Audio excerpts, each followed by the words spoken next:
Welcome, everyone, to the Election Law at Ohio State webinar program. Our topic today is the state of election system reform in 2024. My name is Tony Goggin, and I'm a visiting professor at OSU's Moritz College of Law. I will be the moderator of our discussion. Our panel today includes Professor Ned Foley, the Ebersold Chair in Constitutional Law at Moritz and Director of the Election Law Program at Ohio State.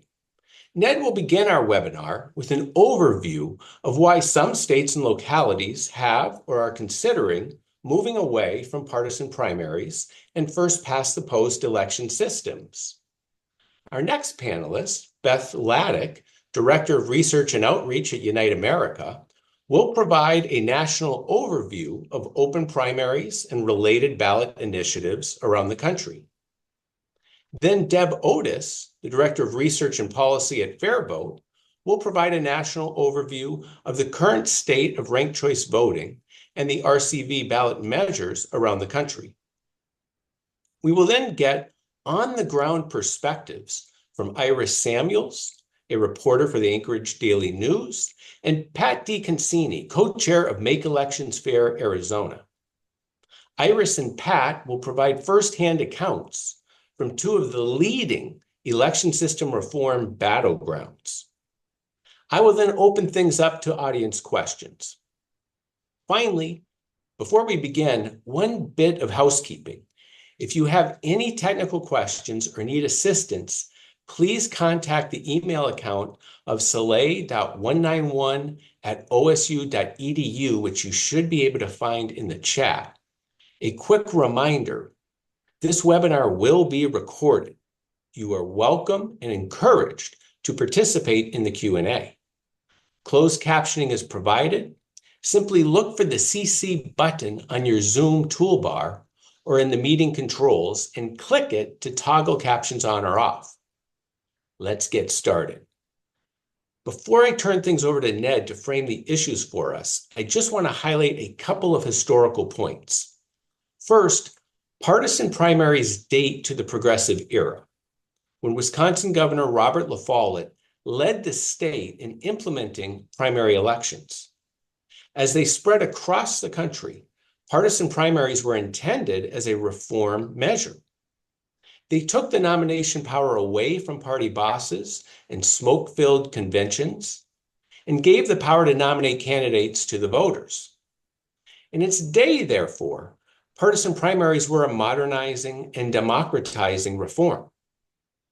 The second point I want to highlight is that the first-past-the-post system, whereby the candidate with the most votes wins, even if they only have a plurality of the vote, may seem like it has deep roots in the founding of America, but those roots aren't as deep as they might seem. Many American colonies and early American states required legislators to win a majority of votes in their districts. Multiple rounds of balloting were common. It was only in the 19th century that the first-past-the-post system became an entrenched feature of American general elections. All right, it's time for our first panelist, Professor Edward Foley. Ned, why don't you take it from here? Great, thanks, Tony, and thanks to all of our panelists. I think, as you said, the goal for partisan primaries was to improve the system by giving voters more choice. But in fact, they actually deprive voters of more choice in the following way. Primaries, in that they serve as a gatekeeper, as a barrier to getting to the general election in November, they can prevent candidates that the voters in November would most like to elect from being on the ballot in November. So I'm going to use our current presidential election as an illustration of this basic point, even though the reforms that we're going to be talking about today don't actually affect presidential elections. They would affect Senate elections and other races, but the same gatekeeping function happens, as we can talk about. So as we all know right now, we've got a presidential election that is, a toss-up. It's as close as it could possibly be, according to the polls, between Donald Trump, the Republican nominee, and then Kamala Harris, who is the Democratic nominee by virtue of the complicated process of Biden stepping out.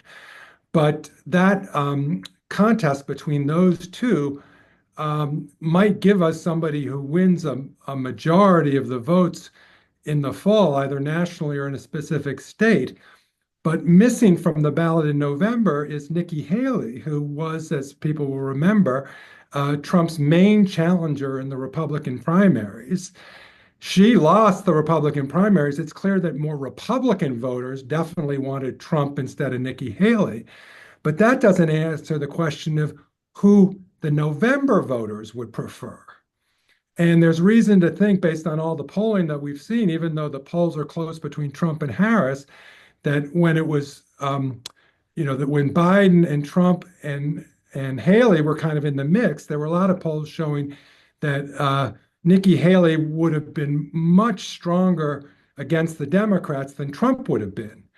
So one way to think about this is that even if Trump ekes out a victory, and he may claim he was more popular than Kamala Harris, he might not have been the candidate that most American voters would have preferred of the choices that were there at the beginning.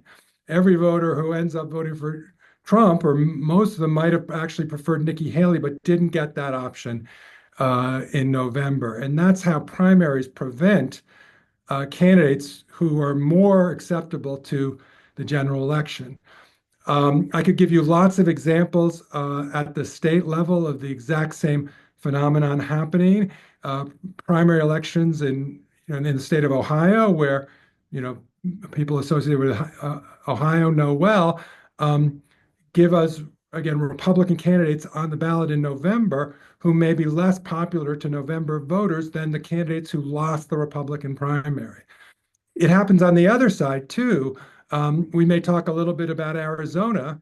Kirsten Sinema is the incumbent senator from Arizona, but she's leaving the Senate because she couldn't win her Democratic primary anymore, being too moderate, trying to make too many deals with Republican counterparts in Congress over infrastructure and the like. So she can't get through the gatekeeping function that the Democratic primary exists, even though it might be that the November voters in Arizona would prefer Sinema to either of their other two choices.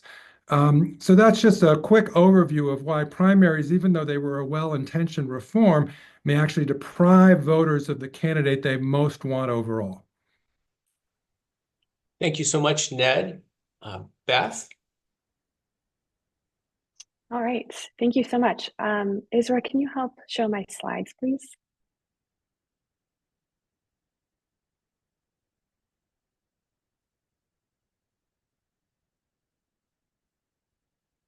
Wonderful.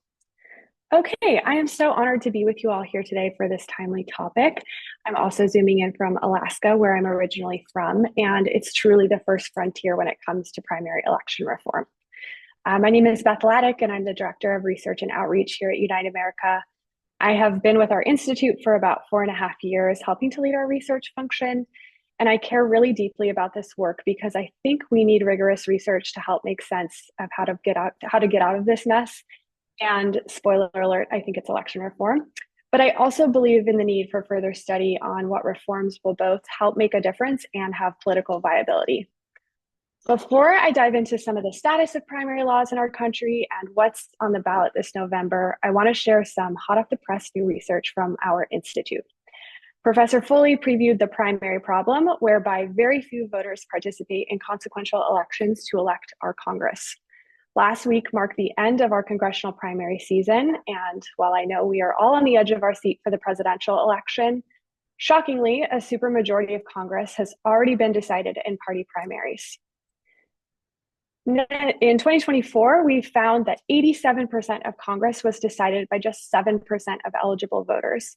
And if this isn't terrible enough, within the safe red and safe blue seats, a whopping 40% of electeds didn't face any competition in these contests. That leaves over 100 million Americans without a meaningful choice in who represents them in Congress. And in practice, this primary problem also means that leaders on both sides of the aisle are beholden to the whims of their party base rather than all voters they represent. It quite literally rewards government dysfunction and gridlock. You will get sent back to office for more mudslinging and unproductively addressing issues. And also, sadly, this problem isn't unique to congressional offices. in 2022, we found that on average, just 13% of Americans elected their state legislature. And also, as Professor Foley mentioned, this isn't a Republican problem and it isn't a Democratic problem. It's really a systems design problem. But by the end of my remarks, you'll learn why these terrifying stats aren't keeping me up at night and why I think there's reason to be a bit more hopeful. Next slide, please. So to zoom out a bit from the primary problem, as with many election policies, we have 50 states and 50 unique primary systems. For the sake of simplicity here, I've collapsed this map with congressional primary types into 4 categories. Open all-candidate primaries, which is also referred to often as nonpartisan primaries, open primaries, which 15 states have, semi-open primaries, which 16 states have, and closed primaries, which 15 states have. These systems differ from most restrictive to most open and flexible, and I'll give you a few examples here. For example, closed primary states require you're a registered partisan to participate. In practice, they lock out 17 million registered independent voters from having a say in decisive taxpayer-funded elections. Then on the other end of the spectrum, we have open all-candidate primaries, which allow voters, all voters, to select from all flavors of candidate on a single ballot. And they differ in how many candidates advance to the general election. So you may be familiar with systems that advance 2 candidates, like California and Washington. And today we'll talk a lot about Alaska's system, which advances 4 candidates regardless of party affiliation, and then incorporates ranked choice voting in the general election to help determine the majority winner. What these reform systems have in common is 2 policy principles. They allow all voters to vote for every candidate in every election, and they ensure that our election winners have majority support. They may seem like simple principles, and that's because they are, and these principles are also broadly popular among voters. So back to why the primary problem doesn't keep me up at night. While reform is no panacea for all that I think ails our democracy, I'm optimistic about the evidence base of reform systems to date. Put very succinctly, open all-candidate primaries perform better across indicators such as participation, competition, representation, and polarization compared to their closed primary counterparts.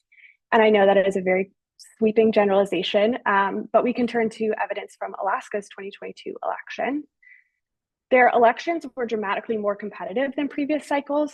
The share of uncontested state legislative elections was cut in half, and voters had much more choice between and within parties that advanced from the primary. Second, voters actually had more meaningful say on their general election ballot. The partisan affiliation of a candidate alone did not determine outcomes, as it so often does in our safe seats. And though it's difficult to isolate reform's influence, more women and independents also won at the state legislative level. Lastly, results didn't favor one party over the other. They were more reflective of Alaska's very unique voting demographic. I won't scoop Iris, who's here today to tell us a lot more about what's happening in Alaska with a measure to potentially repeal reform that passed in 2020. The last caveat I have is that the academics and researchers on this call know that we would really benefit from a lot more time, data, and variation to continue measuring the impact of reformed primary systems. And it's one of the reasons why Unite America and many of our partners continue to prioritize and help fund scholarly research on the topic of election reform. So, next slide, please. At this point in time, you, like many others, are probably thinking Alaska is unique and special. And while I think that is very true, what's on the November ballot demonstrates this solution might not be so unique to Alaska for much longer. Voters in 6 states and DC will decide whether or not to replace party primaries with some type of primary reform. You can see the dark green states on this map already have reform systems, and the light green states represent jurisdictions with a ballot initiative. And then the table on the right provides a bit more detailed information about what policies are in play here. What I think is interesting is that not all states are pursuing Alaska's policy. It just might not be right in their context. And the beauty of our democracy is that states can decide which reform policies, even beyond primary reform, are going to make a difference. What this should also tell you is that voters are very eager to support change. These campaigns wouldn't have been able to qualify for the ballot if they hadn't gathered tens and thousands of signatures to do so. I would also be remiss to not share that each state has incredible leaders and in-state advocates working tirelessly to make sure that voters are just as enthusiastic to bring these campaigns across the finish line. If these initiatives pass, I think they'd make a big impact. First, 12 US senators and 26 US representatives would be liberated from the primary problem. With close margins in our House and Senate, this is likely to make an impact in how governing is conducted. Second, 16 million voters in these states would have the opportunity to vote in every election with far more choice and influence. And ideally, as reform spreads, the primary problem won't be a statistic that we have to crunch cycle after cycle, because more voters will have a say in our democracy, and that will help yield improved representation, accountability, and results. Last slide, please. So I may be the cautious optimist on the call, but I am truly excited that this is such a historic year for reform on the ballot. And I want to leave you with a quote from a piece written in the Seattle Times by two of Alaska's state legislators. One is a Republican and one is a Democrat, and they're both a member of the bipartisan Senate majority here. They write, "Alaska is a unique place. Our state was built by pioneers and dreamers who combined independent thinking with a strong commitment to collaboration and community. We believe that spirit of collaboration and open-mindedness can be found in every corner of the country, and we have hope that our model for finding common ground and focusing on shared values and goals can inspire the rest of the country." With that, I am eager to hear your questions and appreciate your attention. Thank you, Beth. Deb? Hi, everyone. Thanks for making the time to join us all today on this call, and thank you so much to the hosts for putting this webinar together. My name is Deb, and I work for Fair Vote. I am our Director of Research and Policy there, and I am on this call to talk today about ranked choice voting. And I'm thrilled to be on this call with Beth, who talked about open primaries, because there's a really nice Venn diagram between these two reforms. You can pass primary reform without ranked choice voting. You can pass ranked choice voting without primary reform, but I think some of the really innovative adoptions are when you combine the two in the center of that Venn diagram between these policies. And so today I would like to speak about what we're seeing for ranked choice voting coming up this November and what that might mean going forward. As Beth identified, there are a number of states pursuing these ballot measures this year. Beth's chart showed 3 states in DC that include ranked choice voting in their primary proposals. There's also a 4th state who is doing ranked choice voting without the primary reform. And so I want to highlight the ones that overlap with Beth's talk and the ones that don't. So there are 4 states in DC that will have ranked choice voting ballot measures this November. There are currently 2 states that use ranked choice, so we could triple the number of states if these 4 win. And I'll speak in a moment about how those campaigns are looking. And so the states are Oregon, who was not on Beth's list because they are working on ranked choice voting without the primary reform, and then Colorado, Idaho, and oh my gosh, and Nevada, Colorado, Idaho, and Nevada, and then Washington, D.C., of course, which is pursuing ranked choice voting while keeping their party primaries, but they are opening it a bit. It's going to be what's called a semi-open, where independent, unaffiliated voters will be allowed to vote in the party primary of their choice. So kind of opening the doors to let these folks participate while still keeping the separate party primaries. And so the nice thing I want to highlight about these reforms that Beth touched on as well, these don't have to be a one-size-fits-all reform. Different states have different political cultures. Reformers have different goals, and there are different paths to adoption in different states, depending on what kinds of ballot measures you are allowed to have, if you are allowed to have them at all, and questions like that. So I have really enjoyed seeing the flexibility of these reforms as a number of different types have passed in different places, responsive to the needs of those states. And so we are looking at an exciting reform landscape this year. I will touch on a couple of questions and kind of what we're seeing from these ranked choice campaigns so far. Once again, the states we're looking at are Oregon, Colorado, Idaho, and Nevada, and Washington, D.C. I am calling in today from Washington, D.C., so I'm going to put it on the states list instead of the cities list. So the way I'm feeling about these campaigns so far is it's looking really promising. There's a high demand for these reforms, ranked choice voting and open primaries both. 28% of Americans are satisfied with the way our democracy is working. So that leaves a lot of appetite for fixes. And we have seen ranked choice voting measures do well. We've won 27 city ballot measures in a row over the last several years. And so we're definitely seeing momentum. One of the things I think is interesting, these ranked choice states have a lot of momentum within these states already for the most part. Like Colorado already has a number of cities using ranked choice voting for local elections. And of course, Colorado has one of the highest shares of voters who are unaffiliated with either party. Almost half of voters there are not registered as a Democrat or Republican. Oregon, similarly, has a couple of cities and counties already using ranked choice voting and paving the way for that. And so when we see this path from city adoption leveling up to state adoption, it's a phenomenon that I call election envy. Folks are seeing the cities nearby. Those voters are having a better time. They are using ranked choice voting. They're getting to express more honest preferences. They're getting better elections and better outcomes. Oh, can we have that here too? And luckily, the answer is yes. And so we're seeing, committed groups of citizens running these campaigns in all of these states. And so we're very excited. As we look ahead, I mentioned this could potentially triple the number of states with ranked choice voting, going from 2 to 6. And I think, this puts ranked choice on a really impressive growth trajectory. And even if we don't sweep the board, even if we were to win only, say, 3 of the 4, I think that this growth narrative is still incredible. Back in 2016, only 10 cities were using ranked choice voting. Today, it is 50 jurisdictions, mostly cities, but that includes 2 states. If any one of these statewide measures wins, they will become the most populous state to use ranked choice voting because our early adopters were smaller states, Alaska and Maine.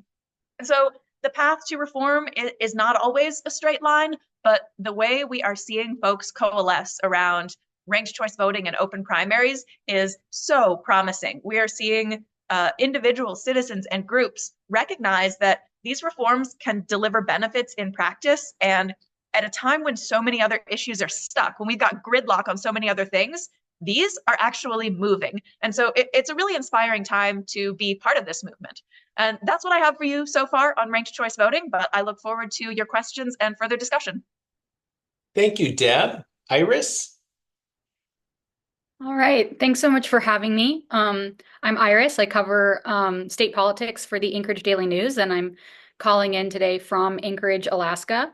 And I'm here to describe a little bit about where we are today, but I'll start by rewinding 4 years to 2020, when Alaskans adopted ranked choice voting and open primaries through a ballot initiative.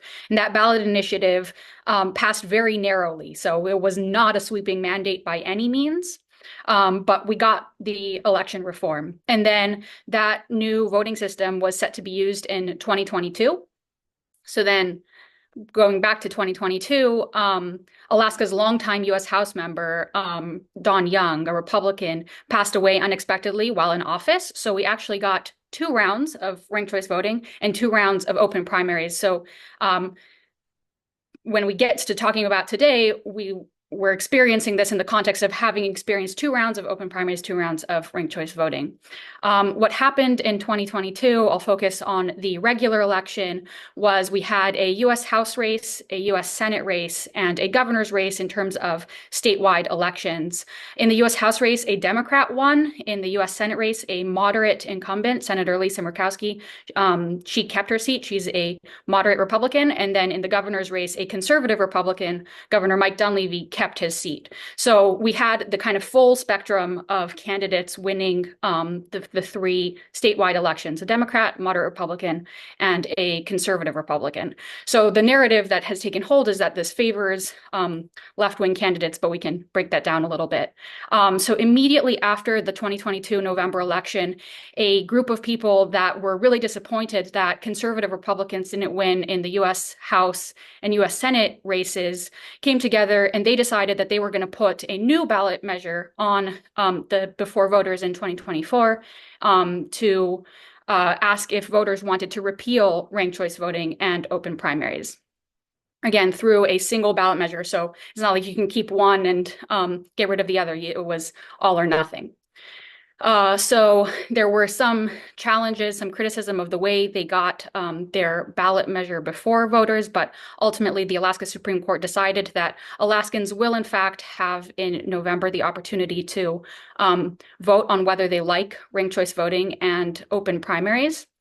And they'll be doing so in the context of a ballot that includes only one statewide election in Alaska. We'll have the presidential race, of course, one U.S. House seat, and then legislative races. So in the U.S. House race this year, the incumbent Democrat Mary Peltola faced two Republicans, two kind of well-known Republicans. One of them is Nick Begich. The other one is Lieutenant Governor Nancy Dahlstrom. Both of them aligned themselves with President Trump. But they really kind of brought different things to the mix. And the takeaway from the election this year is the way that political parties in Alaska have tried to hold on to the power that open primaries have really taken away from them.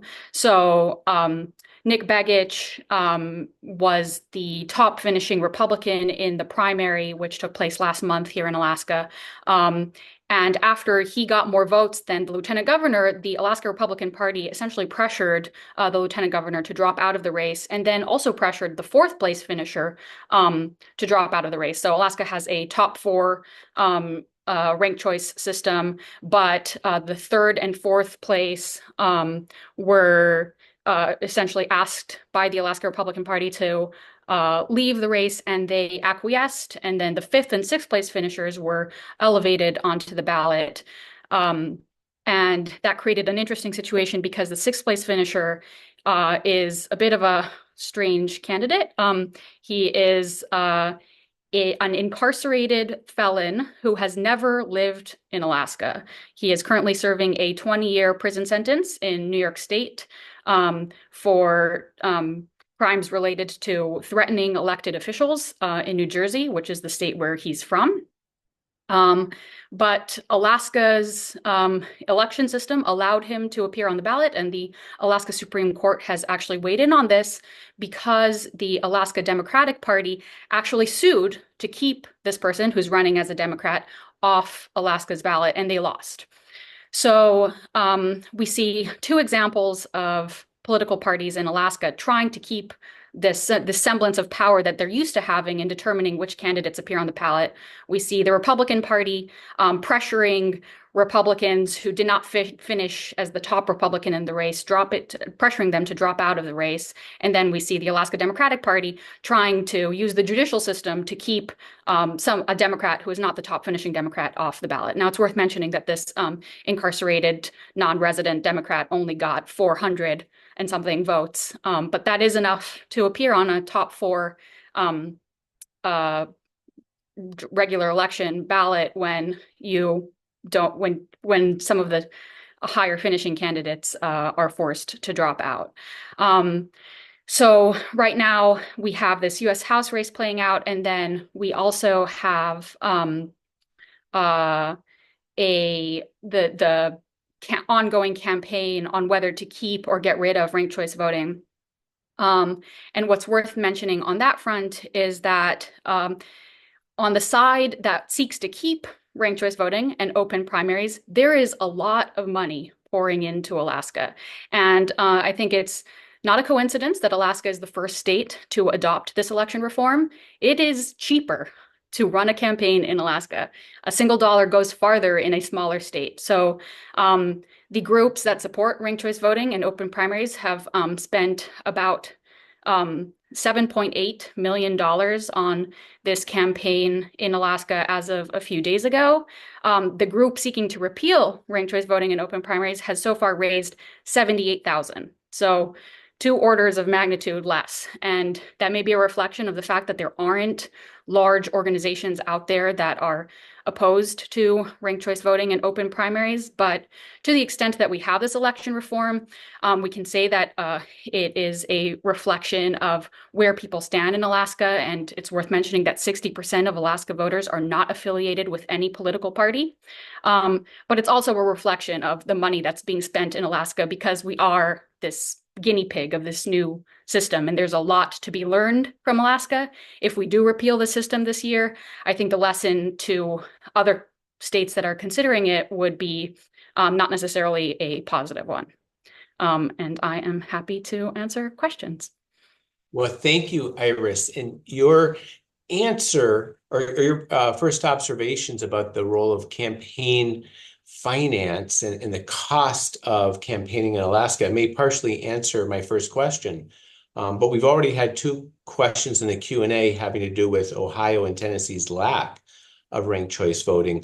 And that raises a regional question. What's so striking from both Beth and Deb's presentations is that election system reform appears to be much more popular west of the Mississippi River, with the exception, of course, of where Deb is right now, the District of Columbia. In general, it certainly appears that there's a lot more experimentation going on in the West. So I would ask the group as a whole, why do you think, as an initial matter, why do you think the Western states have been more open to experimenting or considering election system reform?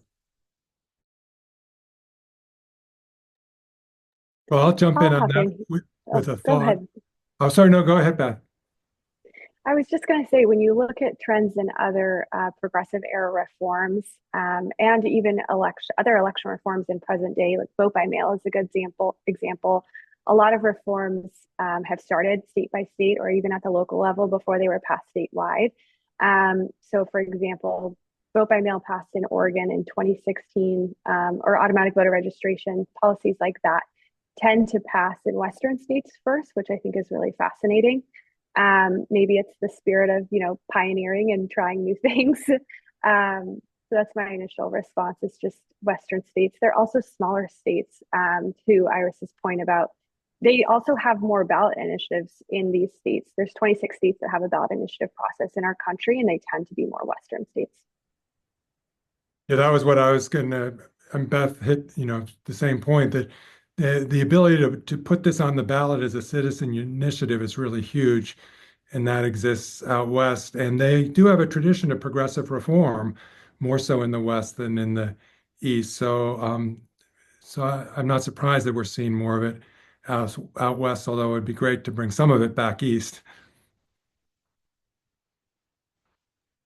Besides the regional angle, there also has been at least a perception of a partisan or ideological angle here, that Iris made reference how both parties view this type of election system reform as a challenge. Is there a sense that there are wings within the two parties that are more receptive to this? Certainly, we can see why independent voters see an advantage to it, but are there wings within the Republican Democratic parties that seem to be more receptive to the idea of election system reform? I'll for the question, Iris first, and then Deb, and then Beth and Ned. Yeah, it's kind of back in 2020, when the initial reform was before Alaskans.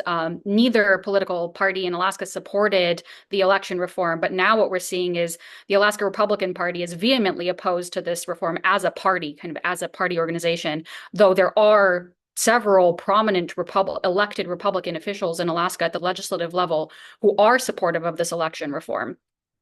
And then on the Democratic side, we see the Alaska Democratic Party, which did not favor this reform in 2020. They're actually going out and saying, we accept this, we support this. The voters wanted this, and therefore we accept this. I think that that dynamic might have been different if Alaska weren't a state that tends to lean Republican. The fact of the matter is, neither political party in Alaska is very, very powerful because 60% of voters are not registered with any party. But the Republican Party in Alaska is definitely more powerful than the Democratic Party, so they stand to lose more. They have more power, and therefore they stand to lose more power. I might add that, we've talked about this reform being nonpartisan. This can be good for Republicans, it can be good for Democrats, but it does help certain types of candidates more than others. It helps candidates who are consensus builders, who can reach a base of voters who like them best and will rank them first, but also can build bridges, build a coalition beyond just one base. And so when we have seen strong opposition to it, often it comes from groups that are not really promoting policies that are that popular with the majority of voters, yet they're holding some power. And so something like ranked choice voting, where you're likely to elect candidates who support majority positions, it's going to be harder for some wings. And I'll be explicit here. There was a piece that came out earlier this year from Rolling Stone and Documented about where the anti-ranked choice voting money is coming from. And it was far-right MAGA money. The piece was very explicit about this. And they argued that because the MAGA wing has taken over a lot of the Republican Party and are able to push policies that don't poll very well with the American people, but they're getting their way on a number of policies.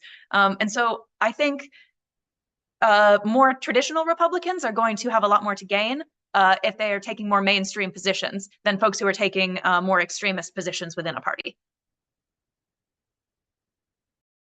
Yeah, and I can add to that we've seen that very much on the legislative level here in Alaska. Previously, under the old system, you'd definitely have people, particularly Republican legislators, who would be reticent to adopt more moderate policies or to work across the aisle because they'd say, I'll get primaries, and they would get primaried, and they would, like this current system, we're already seeing that those individual Republicans who might get primaried by a more conservative candidate, they are getting primaried, but that more conservative candidate is not likely to beat them because the more moderate candidate can get second place votes from someone who might prefer a Democrat as their first choice, but is willing to rank a moderate Republican second.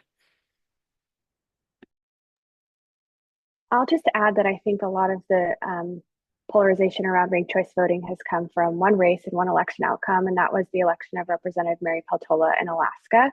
And when you look at the campaign that Mary ran and just who she is as a person, she ran on being pro-family, pro-fish, pro-freedom, a very unifying campaign. She didn't necessarily attack Sarah Palin. They had worked together in office.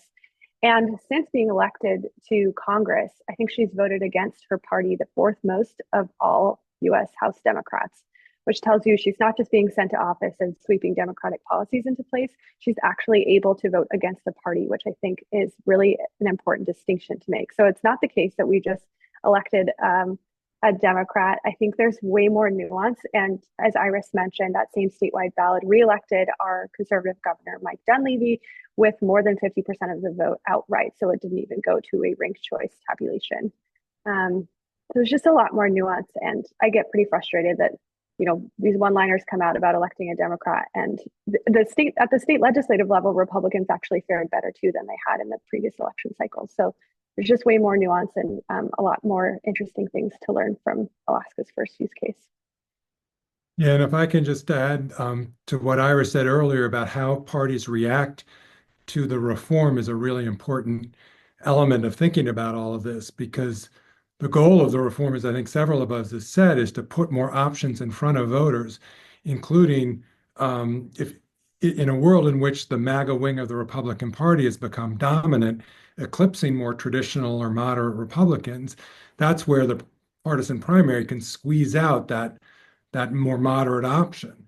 But if party loyalty overrides the advantages of the reform system, because the party forces candidates to drop out, you're not going to see the benefit of that. So some reform groups and scholars are thinking about to what extent do any of these reforms promote the possibility of a genuine third party that might be a more moderate or centrist middle party that is a way to overcome the polarization that's happened more on the right than the left, but there has been polarization both on the left and the right in American politics, as political scientists document. So as we think about how these different systems work, we might ask, is it going to really lead to a viable third option? And to echo what I think both Beth and Deb said, the more experimentation that we have among different variations on these reforms in different states, the more we can see how the interaction of local party dynamics to reform mechanisms can either open up the process hopefully, or not do it as much as anticipated. So we're relatively early in the stages of this reform movement. I mean, the Alaska system had 2022, but that's one round of elections, even though there were sort of two versions of it. Hopefully we can look back on this 10, 15 years from now and think that we've had robust experimentation in a lot of states and can really see what works. Certainly, one of the most common criticisms of ranked choice voting in particular is the allegation that it creates voter confusion. And so I'm going to ask first, Iris, Alaska has firsthand experience with this right now. What has the experience been in Alaska? And then I would ask Deb, Beth, and Ned to provide any insights on national studies. What have they found regarding voter understanding of how ranked choice voting works, and what explanations have been most effective in explaining RCV? So Iris, I'm going to ask you to answer that question first from an Alaska perspective. Mm-hmm. Yeah, after the 2022 election, for both, I know this both from personal experience and from looking at some polling that was done. If you asked someone who just came out of the ballot box, like, what was your experience? How confusing was that? They said, oh, it's not confusing at all. The instructions are fairly intuitive. The ballot design was praised. It was a well-designed ballot, and it was pretty easy to complete. And also, just from the hard data, there were very few invalidated ballots. So it wasn't like voters were voting their ballots incorrectly in such a way that threw out their vote. So intuitively, people know how to vote a ranked choice ballot. But when you tell them this is confusing, what we see is they're convinced that it's confusing even if they weren't confused. We hear a lot of people say, I wasn't confused, but my grandfather may be confused. My young teenage child who is going to vote for the first time may be confused. And I think that that is something that may change over time. If Alaska has several opportunities to go through this, we may be, as a state, persuaded that it's not confusing. But at this point, even though individually people report that they weren't confused, they have this sense collectively that it is confusing. And it's really hard to shake that feeling because we're so unusual compared to other states in the way we vote. My research matches Iris's experience from Alaska, that we see what the best tool for voter education and understanding is to show them a sample ranked ballot. Hey, when you go in to vote, this is what it'll look like. Here's where you rank. And overwhelmingly, people go, oh, cool, I get it, easy. But before people have seen one, before people have used it, if you just verbally saying this explanation, it can sound a little alarming. Of course, it is a little more complex than what we're doing now. The choose one voting is the most basic, I mean, we could call it primitive voting system out there, and there's a good reason it's not working. Like, we need something a little better, and that does come with an increase in complexity. Luckily, voters handle this really well, especially after they've been shown an image of what the ranked ballot looks like. Iris, your anecdote about people saying, well, I understood it, but maybe so-and-so won't. That just aligns perfectly with what I've seen. I've worked on this issue in Massachusetts and here in Washington, D.C., and you see this everywhere. I go out and collect signatures for this, and you talk to someone that says, I get it, but, my friends and neighbors might not. And you say, well, I just talked to 20 of your friends and neighbors. They said they get it, but they were worried about you, right? People are taking this narrative that is just not true and pushing it, I think often for ulterior motives. They want to make this seem scary and confusing when it is not, in the hopes that it doesn't pass. And really, there are other reasons they're fighting against it, but they find that narrative sticks. And so it is something to flag when it comes up. And the one thing that I'd add, even though I'm a fan of ranked choice voting, I don't think it's confusing. I think states should pursue it. I saw one comment in the Q&A that says there are various versions of ranked choice voting. I think that's true. Maybe something we can talk about. But it's also possible to get the benefits of the kind of reform that we're thinking about without ranked ballots, if that is an obstacle in a particular state. You can couple the idea of the nonpartisan primary that Beth has been talking about. You could use the top two system that already exists in California and the state of Washington, But you could actually have a top three system without ranked ballots, but get that third option on the ballot. So there are three candidates on the ballot. But instead of forcing voters to rank the order of preference and then forcing the computers to tabulate those rankings, you just have the voters vote each pair of the three candidates. So A versus B, A versus C, B versus C. This is something that I call convergence voting. Other people have other names for it. But the property of doing it that way is you can find a consensus candidate, a middle ground candidate who beats the other two, because if they're in the middle, the people on the left prefer that middle candidate to the right, and people on the right prefer that middle candidate to the left. And if the middle is getting hollowed out because of polarization, if you had this kind of top three system that had three choices, you could really test to see whether there is that compromise or common ground that the Alaska bipartisan legislators were talking about wanting, right? We want that common ground to stop polarization. So there's ways to achieve the reform in different permutations, different design elements. So ranked choice voting is great, but it's not essential to get the benefits that we're hoping for here. I also just want to add that with any change to any election system, the most important thing is voter education and also sound election administration. And I think that all of these campaigns for any type of change typically have come with various voter education materials to ensure that far before even going to the polls on election day or executing their ballot, voters are exposed to different rules about how systems work. And I think what's really interesting is, as Iris described, we had a special election in 2022 for the US House race. So the timeline for implementing ranked choice voting in the state had been sped up. They were also conducting most of it by mail, if I'm not mistaken, in a state where 80% of remote areas cannot be accessed by road. So that experience of like a very geographically complex state administering a new system on a sped up timeline. We also had New York City implement ranked choice voting for the first time in 2021 amidst a global pandemic. And as you all know, New York City is quite different than Alaska in terms of just even languages spoken and diversity and in an urban area. So there's examples of having the benefit of time and having election administrators in this country are just simply heroes. So anytime they're administering a change like this, what's really important is giving them the support to do so, including educating voters. And on the topic of educating voters, I agree 100%. We need to educate voters on the mechanics of whatever voting system is under consideration or is in use. But I sort of think we need to step back and think about voter education or civics education more broadly. And that brings back a point that Tony made at the outset.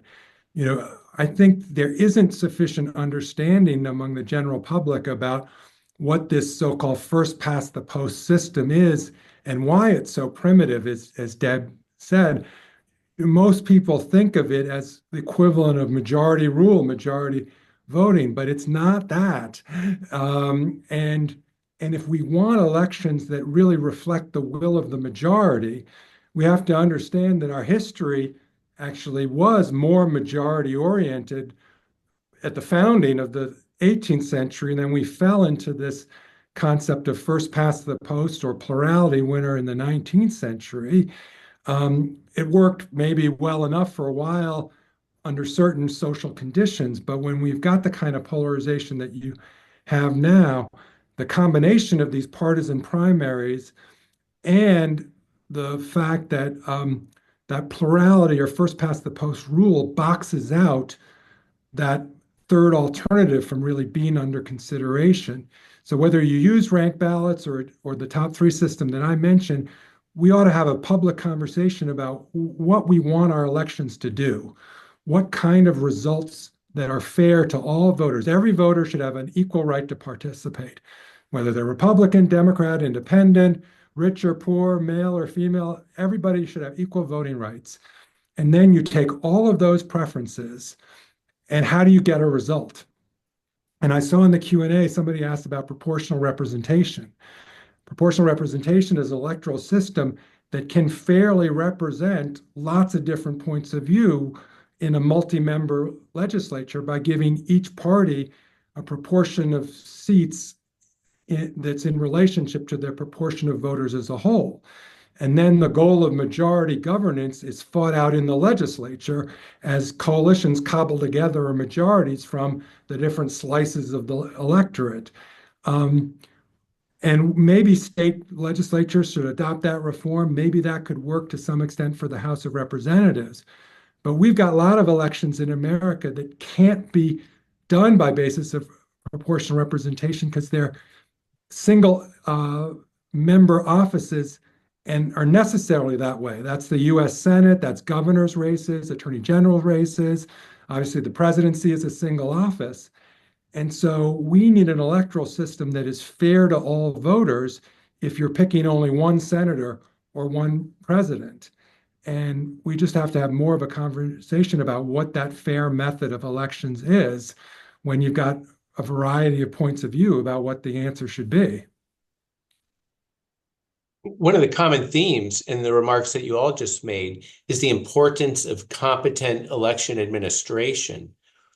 A question that naturally occurs anytime we engage in election reform is, will this lead to greater administrative costs to administer? And so I would ask Iris first if you have any insights from Alaska's experience. Has this caused additional challenges, both financial and administrative in Alaska? And then I'd ask Deb, Ned, and Beth in the context of both open primaries and ranked choice voting. Do we have information at the national level looking at different jurisdictions that have adopted these changes? Do they prove to be more expensive to administer than the traditional first past the post system? So Iris, I'll ask you to lead us off. Yeah, I have two things to say on that. The first is that Alaska did actually spend a certain amount of money on educating voters, on a voter education campaign back in 2022. There hasn't been any sort of state-sponsored study to figure out how useful that was, but that amount of money has actually been weaponized by the people who support the repeal effort to say, we spent so much money on this, don't you want to make our elections cheaper?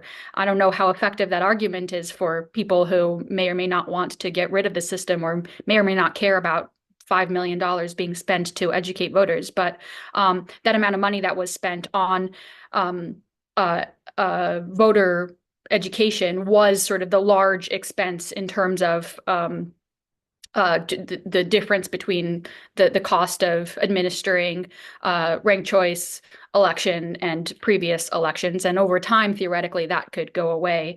Another element I wanted to address was the way that Alaska decided to run the ranked choice tabulation was to wait until all ballots were received and counted to run the ranked choice tabulation. So in Alaska, because we are such an enormous state and a lot of people vote in very distant locations, Alaska continues to accept ballots by mail for I think it's about 2 weeks after the election day.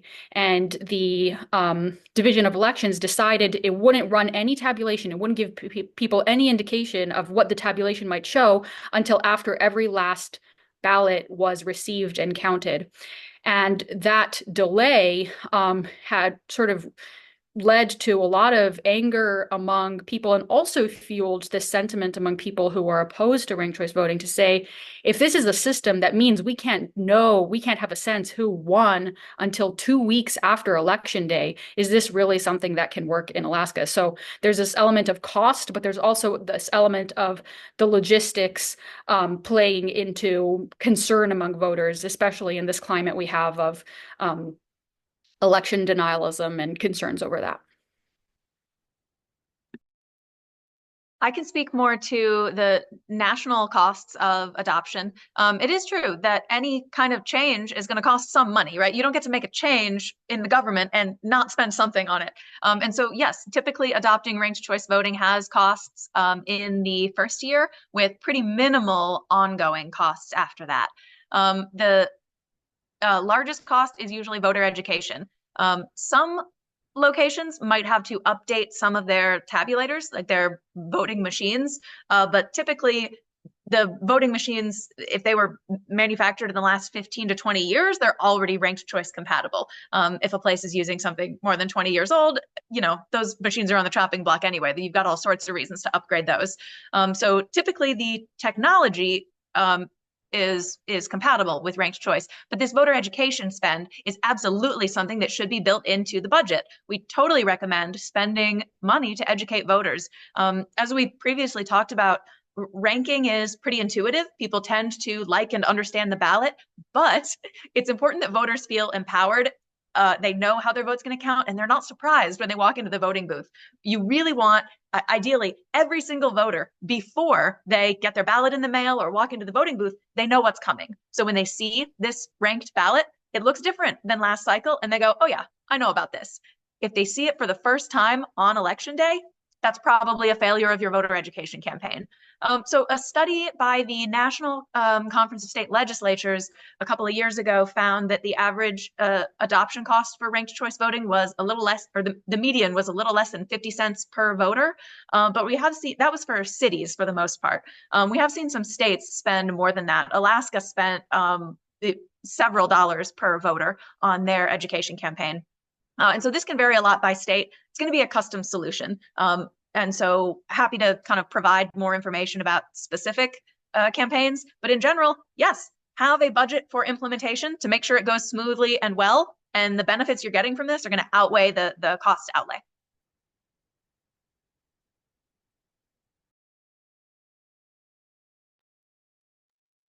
Nothing else to add on the cost front.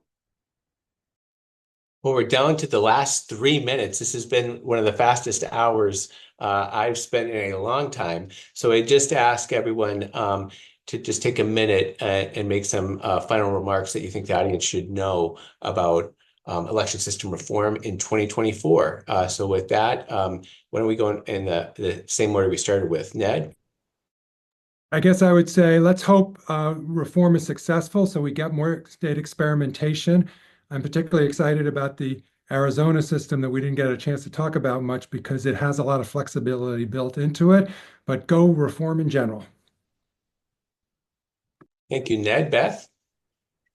Yeah, ditto. I would just say that I'm so passionate about studying these issues, and so are so many people in this space, and we need further research on them, and we need people who are eager to ask tough questions and design unique methods to answer them. So I'm just pro research always, and really excited for the years to come.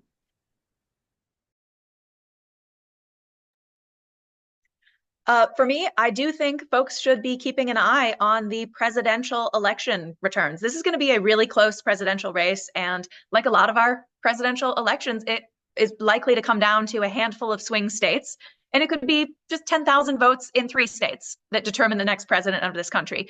And voters in most states are thinking about strategic voting. You know, we do have third-party candidates, independent candidates on the ballot in most states. And voters are asking themselves, do I vote for the candidate who most aligns with me, or do I have to vote for a frontrunner candidate to make sure my vote is not wasted? It's a horrible thing to put on voters, and it's a horrible thing to put on candidates, minor party or independent candidates who run because they want to get their ideas out there. We will all have a little election envy if we look towards Maine and Alaska, where voters for president will get to rank their choices. Voters don't have to do this strategic dance. And I think we should all be watching that. We should all be feeling a little envious. And then hopefully before next cycle, we can pass that in more states, especially swing states where it matters most. Thank you, Deb. Iris? Yeah, as a journalist, I spend a lot of time listening to the arguments from people who support ranked choice voting and open primaries and people who oppose this election reform. And what I can say is so far what we've seen on the ground is that some of the arguments from people who support election reform really come to fruition in reality. We do see at the legislative level in particular more consensus building, this indication that this phenomenon of being primaried by a more extreme candidate is happening less and less. But I will say the experience in Alaska shows that reality often gets in the way. And when you have a felon appearing on a US House ballot because of open primaries, or when you have various strange phenomenons that political parties pressuring certain popular candidates to drop out of an election, it really shows that we still have several years to go to really see what this type of election reform can do. And that won't happen if we repeal ranked choice voting and open primaries. So remains to be seen. Thank you, Iris. I have to say, as my final remarks, I certainly am going to be watching closely in November the results of the presidential and congressional races, but also the results in Alaska. Certainly, Alaska feels like a canary in the coal mine, regardless of your position on open primaries and RCV. This is a moment where I think Alaska is providing us a window potentially into the future of election systems in the United States. So, Iris, we're going to be watching your reporting in the weeks and months ahead, and of course, reading Ned's scholarship and the research that Beth and Deb do on these pressing issues of great public policy importance. Well, thank you to all of our panelists. Thank you to our audience. The whole reason we do this is for public education and for the audiences who tune in. So my thanks to everyone. Thank you.